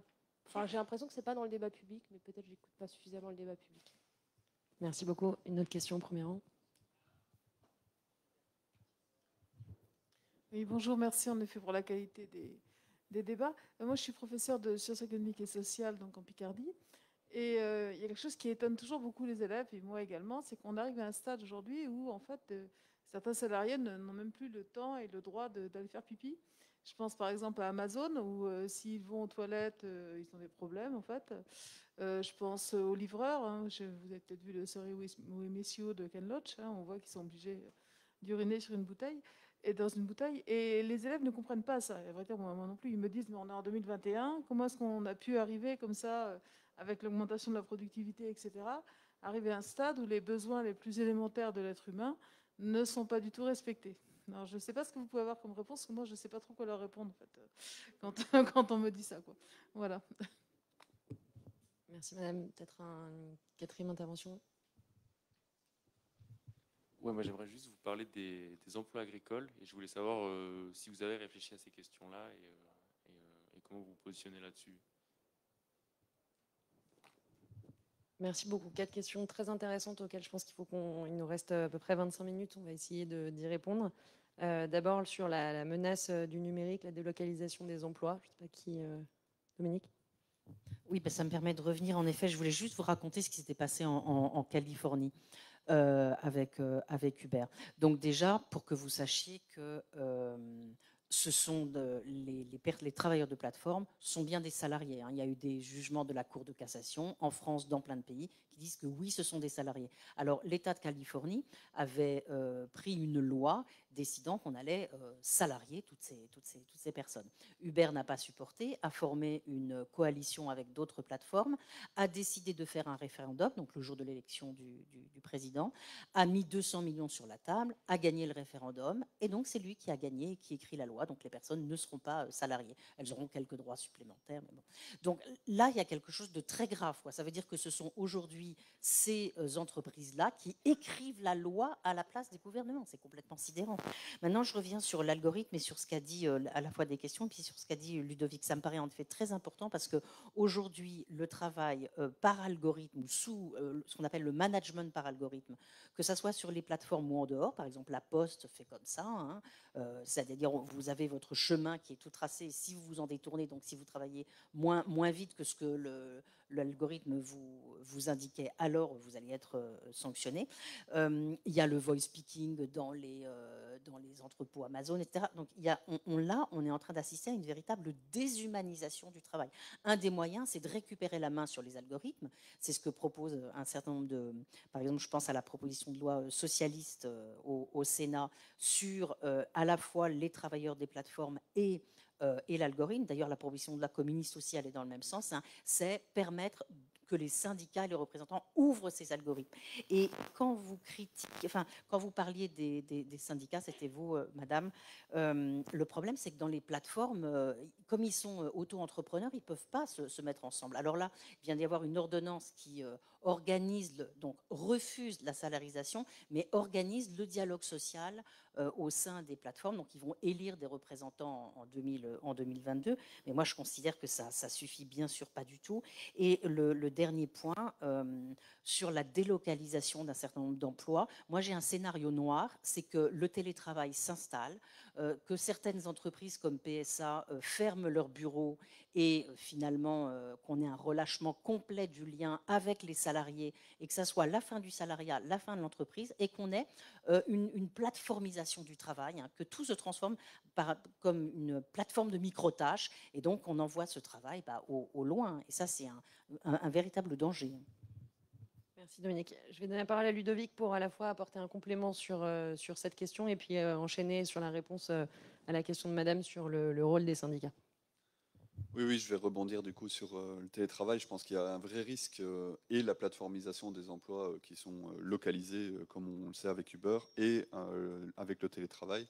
Je pense qu'il faut se dire qu'une entreprise peut très bien avoir son cœur de métier avec 10, 15, 20, 35 travailleurs, peu importe.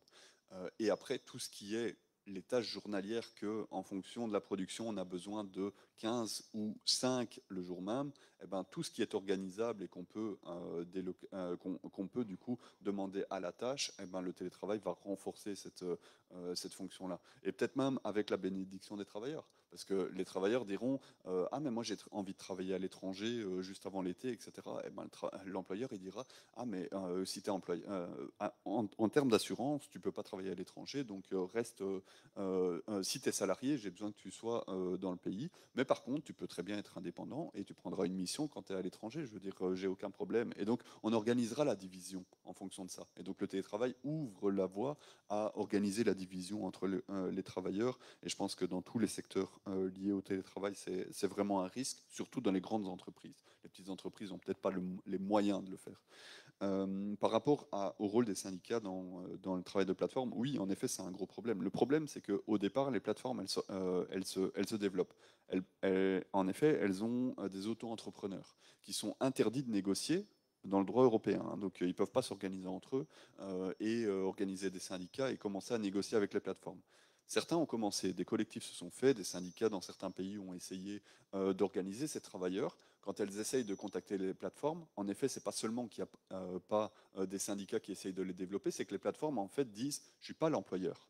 Je suis un intermédiaire. Et donc, en fait, j'ai rien à négocier avec vous. Et donc, quand bien même les gens qui ne se rencontrent jamais essayent de s'organiser ensemble parce qu'ils se voient dans la rue, oui, ils essayent de s'organiser ensemble, mais en effet, ils n'ont pas accès au dialogue social. Parce que jamais un État ne leur a mis l'obligation à l'employeur, Uber, Deliveroo, d'accéder au dialogue social. Et donc cet élément-là, il fait que c'est évidemment très très compliqué pour les syndicats d'organiser ces travailleurs.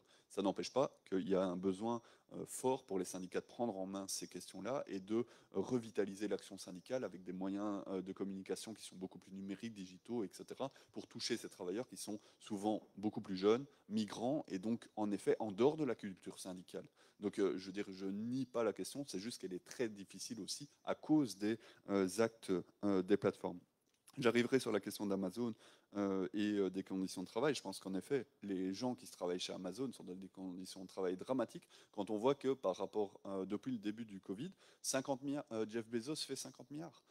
50 milliards en plus. Et ces 50 milliards en plus, ça veut aussi dire de la destruction d'emplois dans les territoires, dans les PME qui doivent fermer parce que, évidemment, on a commandé sur Amazon. Et donc, on n'a pas taxé, on n'a pas pensé à est-ce que cet argent-là, il ne doit pas revenir dans les territoires. Et donc, en effet, on a mis pas mal d'argent sur la table pendant le plan de relance, mais on n'a pas été chercher l'argent là où il se faisait. Donc, on met de l'argent sur la table pour aider les gens. Mais si on n'a pas été le chercher à l'endroit où il se faisait, au moment de la répartition des richesses, eh ben, en effet, sur le long terme, on a un gros problème. Est-ce que l'un d'entre vous veut ajouter une réponse aux pauvres élèves picards qui cherchent une réponse, à savoir pourquoi est-ce que les gens n'ont pas le droit ou pas le temps d'aller faire pipi? Merci beaucoup. D'abord sur les sans graphique. D'abord sur les emplois agricoles, je pense qu'il faut que la gauche... Pardon ? Apporte des réponses. Il y a une souffrance chez les agriculteurs qui est terrible, et ce n'est pas une fatalité. Et on voit par exemple que l'extrême droite, qui prétendait être le porte-parole de cette souffrance, c'est absolument indécent. L'autre jour, c'est le porte-parole. En plus, ils viennent d'avoir une promotion, Odoul, qui se moquait des paysans qui se suicident en disant avant de se suicider, est-ce qu'il s'est pissé dessus? Est-ce que la corde était française? Bon, ce gars aurait dû être foutu dehors. Il vient d'avoir une promotion. Il est porte-parole du Front National. Donc ça veut dire quand même quelque chose sur. Non seulement ils n'apportent aucune solution, mais quand ils sont entre eux, ils se moquent de la souffrance humaine. Moi, je vais bientôt aller dans les Côtes d'Armor. Je pense toutes les semaines, j'ai fait la grosse, ces questions m'intéressent depuis longtemps, à cette femme qui s'est pendue dans sa salle de traite en laissant un mot à son mari et à ses enfants pour dire je n'y arrive plus. Elle travaille 80 heures par semaine et comme le prix du lait s'est effondré, elle se suicide. Et tous les jours, son mari et ses enfants sont obligés, parce que la vie continue, de rentrer dans la salle de traite en se disant qu'il y a quelque temps, cette femme s'est pendue. Voilà, donc c'est juste l'horreur et ces connards du Front National se moquent de cette souffrance. Et ça n'est pas une fatalité. Pendant 30 ans, l'Europe a protégé le revenu. C'est aussi un élément de dignité du travail. Le revenu des paysans était protégé par l'Europe. Michel Rocard me racontait comment en 1984, on a mis en place des quotas laitiers. On évite la surproduction. Chaque année, on voit le volume de lait, de beurre, de poudre de lait on en a besoin. Donc on évite la surproduction. Donc le prix du lait reste correct et il n'y avait pas un centime de subvention. Le but d'un paysan n'est pas d'avoir des subventions de Bruxelles. Le but d'un paysan, c'est de faire un travail qu'il aime, sur un territoire qu'il aime et de vivre de son travail. Et pendant 30 ans, ça a marché. Peut-être pendant 30 ans, il n'y avait aucune subvention dans les Pyrénées ou les Alpes, dans les massifs montagneux, mais sinon tous les agriculteurs qui faisaient du lait vivaient de leur travail sans subvention. Et puis, ce n'est pas une fatalité. C'est Bruno Le Maire, par exemple. Tiens, celui qui a décidé au nom de la France de foutre en l'air les quotas laitiers en 2005, c'est Bruno Le Maire, qui a expliqué que tout ça, c'était ringard et qu'il n'y avait pas besoin de régulation, que le marché allait faire le bonheur des gens.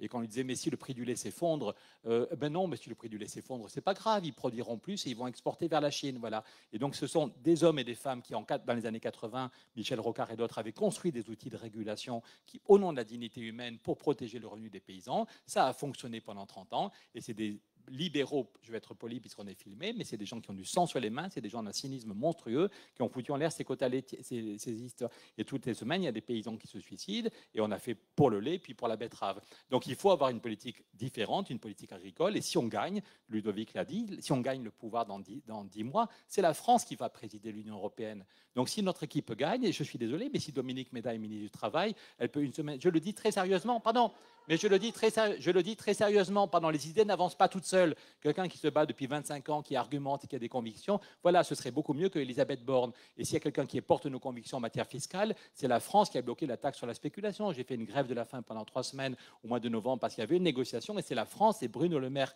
comme Michel Sapin avant, comme qui bloquait l'idée d'une taxe sur la spéculation. Mais si on est capable de se réunir et qu'on gagne le pouvoir dans 10 mois, ce sera en plein dans la présidence française. Donc on peut dire qu'on convoque tous les ministres du Travail, qu'on convoque l'ensemble des ministres des Finances pour dire la France avait bloqué la taxe sur la spéculation, mais ça y est, on recommence. Donc je suis désolé, mais on n'est pas là juste pour se faire plaisir. Le Festival des idées, quand on va revenir chez nous super remonté, on a plein de solutions. Ce serait vraiment débile qu'on laisse le pouvoir à Xavier Bertrand ou à Emmanuel Macron ou encore pire à Le Pen, juste parce qu'on est divisé. Donc il faut obliger à l'union et il faut qu'on fasse campagne tous dans nos réseaux et qu'on gagne cette bataille des idées. Et donc, et dernier point sur la question des jeunes, la seule réponse, c'est que ce système est totalement inhumain. Et en t'écoutant, effectivement, il faut voir le film Sorry We Miss You. Ce film est redoutable, il est vraiment violent, mais c'est violent. Hein. C'est du Ken Loach. Il y a des films de Ken Loach qui sont magnifiques, il y a des qui sont drôles, mais celui-là, il est violent. Mais il décrit juste la violence inhumaine de ce système. Vous voyez une famille qui va bien au début, puis le gars veut améliorer son revenu, sa femme fait des sacrifices, et la famille explose à cause de la précarité, du cynisme du système. Et du coup, en y repensant, je pense qu'on a été reçu parce que le pape François voulait montrer, le pape nous a reçus au Vatican avec Cyril Dion, avec Eva Sadoun, on était 4. Moi, finalement, j'ai chopé le virus, mais j'avais vu le pape quelques temps plus tôt. Et le pape, non, mais c'est juste pour dire que le pape nous invite à faire la révolution. Le pape nous dit un système économique où l'argent devient une idole et où ce système fout en l'air la cohésion sociale. Les gens n'ont plus le droit d'aller uriner, c'est juste, on est revenu du 3 siècles en arrière. Un système économique où l'argent domine tout, devient une idole, qui fout en l'air la cohésion sociale, qui fout en l'air les familles, qui fout en l'air la planète. Le pape est poli, il ne dit pas comme un de mes enfants, c'est de la merde, mais le pape vous dit, c'est le fumier du diable. Le fumier, ça sent un peu comme voilà, le fumier du diable dans la bouche du pape, ça veut dire que ça sent pas bon. Voilà. Il nous invite à faire la révolution. Et donc la révolution, ça va être compliqué dans la rue parce qu'avec le virus, il y a beaucoup. Voilà. Mais on a le droit, on est dans des pays démocratiques. Il y a des gens qui se sont battus pour qu'on puisse avoir des élections. Et donc je crois qu'on a une responsabilité historique de se rassembler et de gagner la bataille. Et en quelques mois, Joe Biden, ils ont été capables de jouer collectif aux États-Unis. Bernie Sanders a accepté une primaire, Kamala Harris a accepté. Ils ont joué collectif, ils arrivent au pouvoir et en quelques mois, ils font bouger les choses. Donc je pense qu'il faut qu'on fasse la même chose.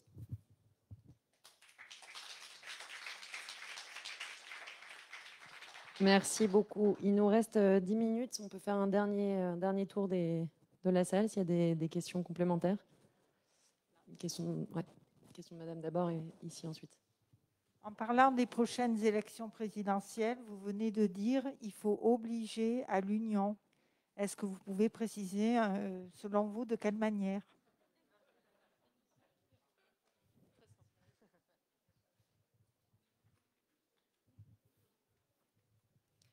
Oui, bonsoir. Du coup, moi, je vous pose une autre question. Je vous ramène vraiment plutôt sur le terrain, dans la fonction publique. Et on en a 3 en France. Et la 3e, c'est la fonction publique territoriale. Voilà. Et dans cette fonction publique territoriale, on est aussi un certain nombre de travailleurs, d'agents, soumis à des contraintes. Et on est très, très dépendant de nos élus locaux. Notre travail est très dépendant de ces élus locaux, de leurs décisions, de leur bon vouloir. Notre chef du personnel est donc le président de la collectivité territoriale, donc un élu. Voilà. Donc nous sommes obligés de passer des concours pour rentrer, pour être nommés. Mais après, pour ne pas augmenter nos salaires, etc., nous dit mais passez d'autres concours pour continuer d'évoluer. Et quand on réussit ces autres concours, eh ben, on traîne pour nous nommer, voire on ne nous nomme pas sur les nouveaux postes aussi. Voilà, donc c'était un peu un témoignage, une remarque par rapport à ça. Et puis, et on travaille aussi avec on reçoit beaucoup de gens dans nos services publics et on aide beaucoup de familles, voilà. Et l'autre chose qui revient à la question de la réduction du temps de travail, ces collectivités territoriales sont maintenant soumises aussi au fait que l'État délègue de plus en plus de compétences à ces collectivités. Et quand on est dans les plus petites, les intercommunalités, elles sont lourdes, il faut les mettre en place et on n'a pas les dotations financières qui vont avec. L'État transfère les compétences mais ne transfère pas les moyens financiers. Donc d'un côté, on ne nous fait pas progresser, d'un autre côté, il y a un manque de moyens et il faut en faire aussi toujours plus. Et par rapport, donc ça c'est une remarque, et par rapport à la réduction du temps de travail, donc qui est évidemment très intéressante, et moi j'aurais mis l'idée pour l'occuper, cette réduction du temps de travail. et ben, comment on la finance dans ces collectivités où il faut déjà financer toutes les compétences qu'on nous transfère. Voilà.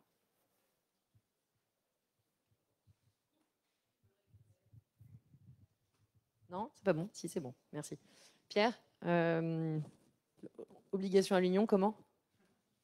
Tu as 3 minutes. J'ai pas de graphique. J'ai 5 minutes pour en faire un. Blague à part. Il y a un appel qui a été lancé par Dominique Méda, Thomas Piketty, Cyril Dion et plein de gens bien. C'était dans Le Monde il y a 3 semaines pour dire si on est divisé, on va se planter alors qu'on a plein de choses en commun. Et dire qu'on a plein de choses en commun, c'est pas du pipeau, c'est parce que depuis plusieurs mois, il y a un travail qui a été fait par une équipe, la Primaire Populaire, où toutes les semaines, il y a 2 ou 3 réunions. Mélenchon a envoyé 2 personnes, Anne Hidalgo a envoyé 2 personnes, Nouvelle-Donne, il y a 2 personnes, Place Publique, il y a 2 personnes. Et on est arrivé à un socle commun avec 10 grandes réformes, 10 grandes directions et 48 propositions concrètes. C'est quand même assez bien de voir qu'aussi bien Gérard Filoche, Corinne, les amis de Corinne Lepage, des amis de Corinne Lepage jusqu'à Jean-Luc Mélenchon. Et l'autre jour, on avait une réunion et Mediapart nous disait mais sur quel débat on peut montrer que vous êtes convergents? Et même le gars de chez Mélenchon disait mais même sur l'Europe, en fait, il n'y a pas de fracture. Tous ceux qui voudraient nous dire que la gauche, il y a 2 gauches irréconciliables parce qu'on est fracturé sur l'Europe, ben non, on s'est mis d'accord. Et moi, au niveau européen, je travaille souvent avec Manon Aubry. Je ne vais pas vous faire croire qu'on est d'accord à 100%, mais voilà, donc il n'y a pas de gauche irréconciliable. On a 80% de trucs en commun. C'est des choses fondamentales. Et c'est ni Macron, ni Xavier Bertrand, ni Le Pen qui vont les mettre en place. Par contre, si nous, on y va, on peut mettre en place tout ce qu'on a en commun et ça va changer la vie des gens. Et je répète, Biden, il arrive au pouvoir, il change la vie des gens immédiatement et il change les négociations internationales. Donc commençons par nous appuyer sur tout ce qu'on a d'important et qui est en commun. Et ce n'est pas du pipeau, c'est mis noir sur blanc après des mois de travail. Et là où on n'est pas d'accord, on aura des débats à l'Assemblée, on pourra faire des référendums, mais le fait qu'on ait peut-être 20%, oui, le calendrier du nucléaire, personne n'est d'accord. Mais même chez les écolos, entre eux, ils ne sont pas d'accord. Et ça dépend de est-ce qu'on a une vraie politique de rénovation. Et si on met le paquet sur la rénovation thermique, la question du calendrier de sortie du nucléaire est plus facile. Voilà. Donc au lieu de nous engueuler parce qu'on n'est pas d'accord à 100%, est-ce qu'on peut se rassembler et faire campagne, et aller voir tous ceux et celles qui ne croient plus à la politique avec des idées simples. J'ai vu une fille qui avait fait campagne pour Bernie Sanders et qui a fait campagne pour Biden. C'était pas de la théorie, c'était pas du Kierkegaard, même si parfois c'est très utile de lire Kierkegaard, mais c'était très concret. Un homme ou une femme qui bosse au travail, salaire minimum avec $7,25, le salaire minimum va passer à $15. Donc on ne vous demande pas de faire vivre la démocratie, on ne vous demande pas d'aller voter Biden, on dit juste, si vous voulez doubler le salaire minimum, allez voter Biden. Et c'est des messages très simples. Déjà, Jean Jaurès, qui était pourtant agrégé de philo, Jean Jaurès disait, la politique, c'est des choses simples, qu'on répète simplement, jusqu'à ce que tout le monde ait compris que oui, c'est possible, il n'y a pas de piège, ça peut marcher. La semaine de 4 jours, tout le monde peut le comprendre, si on parle plus lentement, et qu'on montre, allez voir Maminova, allez voir Fleury Michon, c'est possible. La preuve du pudding, c'est que ça se mange, et la preuve des 4 jours, c'est qu'il y a 400 entreprises qui l'ont mis en place sans les abîmer et en créant des emplois. Donc au blanc oblige à l'Union, il y a un site primairepopulaire.fr, primairepopulaire.fr. Là encore, tout à l'heure, Éric Piolle disait que s'il n'y avait que 50 000 signatures, il n'y croyait pas. Donc il faut qu'on fasse augmenter le nombre de signatures. Je pense que fin septembre, tous les grands chefs des vieux partis diront non, non, c'est compliqué, qu'Anne Hidalgo dira je vais y aller toute seule, que les écolos vont dire, mais le but c'est qu'on foute une pression et que début octobre, ils soient obligés d'y rentrer. Parce qu'on verra qu'il n'y en a aucun ou aucune qui se dégage et que même du point de vue politique, ce serait un suicide. L'autre jour, je leur ai dit, nos enfants vont nous détester. J'étais dans une réunion avec Olivier Faure, avec Jadot, je leur ai dit, mais nos enfants vont nous jeter des cailloux si on n'est pas capable de se rassembler. Ce n'est pas Macron ou Xavier Bertrand qui vont sauver le climat. Donc on va se détester mutuellement si on n'est pas capable de se rassembler. Et même du point de vue bêtement économique, Anne Hidalgo dit qu'elle veut y aller, mais quand elle est entre 4 et 6% dans les sondages, il y a juste... Ils ont déjà vendu Solferino, ils ne pourront pas revendre une deuxième fois Solferino. Il n'y a aucun banquier qui mettra l'argent sur la table, c'est un risque de tomber en dessous de 5%. Donc c'est d'abord pour des raisons politiques, on risque un effondrement de civilisation, c'est nous qui avons les solutions, on ne peut pas passer à côté, et ce n'est pas dans 6 ans, je ne sais pas dans quel état est le pays, qu'on voit le niveau de violence que Macron a foutu par incapacité de dialogue. Donc c'est l'année prochaine qu'il faut gagner, et il y aura un principe de réalité début octobre. Donc on continue à mettre la pression, on se repose un peu ceux qui peuvent pendant l'été, mais début octobre, il faut les faire lâcher sur le fait qu'il y a une grande primaire avant la fin de l'année. Et on a une équipe. Oui, il y a pas de génie. Autrefois, Mitterrand, il paraît que c'était un génie, donc tout le monde s'écrasait. Là, il n'y en a aucun homme, aucune femme providentielle qui peut s'imposer. Donc ce sera une équipe qui fera campagne, on sera des milliers à faire campagne, et c'est comme ça qu'on peut gagner. Primairepopulaire.fr. Il nous reste 4 minutes, donc je voudrais juste qu'on puisse répondre à la... Enfin, c'était un mélange de questions et de témoignages, mais en tout cas, c'était intéressant parce que c'était terrain, et puis ça nous fait parler de la fonction publique territoriale qu'on n'a pas forcément évoquée jusqu'à maintenant. Donc peut-être, Dominique, quelques mots là-dessus. Ouais. Avant, je veux aller dans le même sens que Pierre, hein, puisque non, mais moi j'ai participé, j'ai vu la rédaction du socle commun, j'ai même participé. Donc cette primaire populaire, elle s'appuie sur un socle commun qui a été travaillé avec 13 partis de gauche et écolo, et donc ils se sont mis d'accord. Donc ça me paraît très très très important. Et sur la fonction publique territoriale, oui, en effet, on a délégué à ces collectivités des tas de tâches sans leur donner les moyens, c'est absolument monstrueux. Et surtout, moi, je pense qu'une des réponses, hein, c'est la démocratisation, là encore. C'est-à-dire que cette démocratisation de l'économie, c'est pas seulement pour le secteur privé, c'est aussi pour le secteur public. C'est-à-dire il faut redonner vraiment des contre-pouvoirs aux personnes qui travaillent. Je crois que c'est maintenant, ça devrait être notre ligne de conduite. Merci infiniment. Est-ce qu'il y a une toute dernière question? C'est vraiment la dernière. Madame au premier rang. C'est pas une question, c'est juste pour dire que effectivement, la remarque de Dominique Méda, la toute dernière là, ça me fait penser aux conditions de travail aussi dans la fonction publique, dans l'éducation nationale, les algorithmes en particulier qui désormais prédominent pour les nominations des professeurs dans les postes. L'année dernière, on a muté mon mari et moi dans la Nièvre et on a reçu notre mutation. Les algorithmes vous ont attribué le poste de... Et il n'y a pas de honte. Hein, et d'autre part, il n'y a plus dans les CAPA, dans les commissions, autrefois dans les CAPA, les commissions où chacun discutait des demandes pour les mutations, il n'y a plus de syndicats. Les syndicats n'ont plus de droit de surveiller le processus. Oui. Merci beaucoup. Eh bien, écoutez, il me reste un dernier mot de Ludovic. 2 minutes. Oui, non, ça sera même plus court. Sur justement l'algorithme, je ne vais pas réagir sur la fonction publique, mais sur la transparence de l'algorithme, je pense qu'on a quelque chose aussi à gagner en termes de loi. Il faut donner des obligations aux plateformes et il faut donner des obligations aux algorithmes. C'est nos data, c'est nos données personnelles, c'est nos conditions de travail quand on y travaille. Et il y a un pays qui nous montre en tout cas une première voie, c'est l'Espagne, qui a fait passer une loi en mars, qui est la loi Les Riders. Donc c'est la loi qui dit que les livreurs à vélo sont des salariés. Mais en même temps que ça, ils disent aussi, en fait, toutes les entreprises, si elles font de l'investissement algorithmique, elles vont devoir informer les délégations du personnel. Et donc les syndicats doivent être consultés sur l'algorithme, les investissements dans l'algorithme et les conséquences que ça a sur le travail. Et donc évidemment, c'est en contradiction avec le secret des affaires. Donc évidemment, les plateformes disent secret des affaires, secret des affaires. Eh ben non, en fait, on a des lois à mettre en place. Elle doit être élargie, elle n'est pas parfaite, cette loi espagnole, elle devrait être élargie à toutes les plateformes. Il faudrait dire exactement comment est-ce que les plateformes peuvent investir et quelles sont leurs obligations. Donc elle peut être améliorée. Espérons qu'au niveau européen, on va pouvoir peser sur ce rapport de force pour qu'une loi soit meilleure. Mais en tout cas, il y a des premières pistes pour avancer dans ce sujet-là. Merci beaucoup.